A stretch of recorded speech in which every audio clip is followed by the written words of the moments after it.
l'Union européenne, on va se battre, c'est pas possible.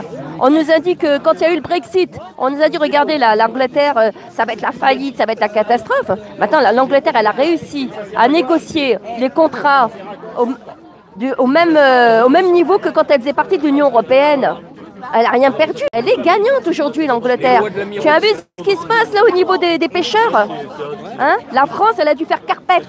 Elle a dû faire carpette. On est sous les lois de l'amirauté de la couronne d'Angleterre.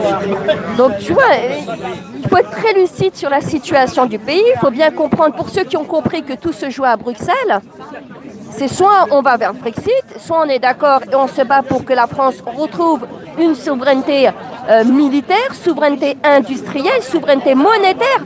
Parce que qui tient l'argent, bah, tient tout. Sauf qu'aujourd'hui, la souveraineté monétaire, elle est entre les mains de l'oligarchie, elle est entre les mains de l'ennemi, et qu'on emprunte sur les marchés financiers, c'est extrêmement dangereux. D'accord ? Donc la souveraineté monétaire, la souveraineté industrielle, la souveraineté militaire, et la souveraineté tout court. Voilà, c'est tellement logique. C'est la seule solution, c'est la seule voie. Il n'y a pas d'autre solution, c'est pas possible. Qui vous fait croire le contraire vous ment.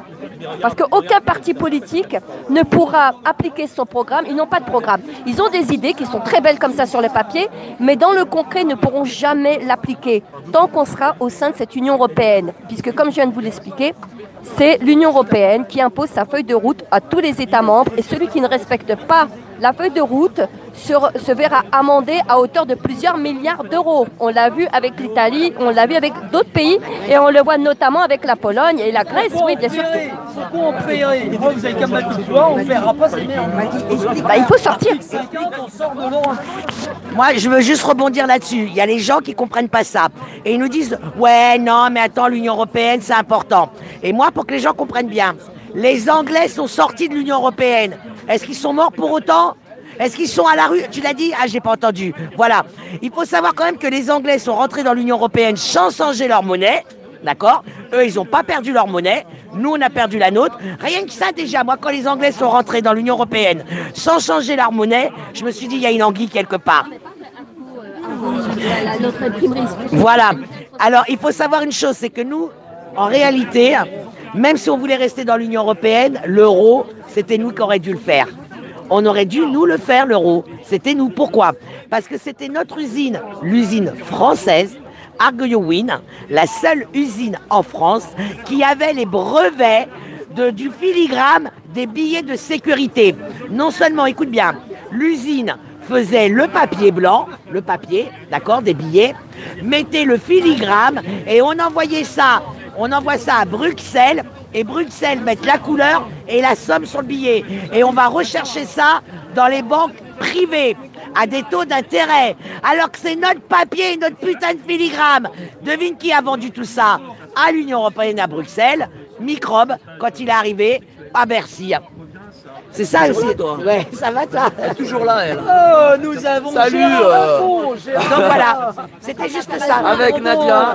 Eh, l'affaire Alstom, pareil, l'affaire Alstom, creusez derrière, vous allez voir, c'est une pipe. C'est une pipe. Voilà.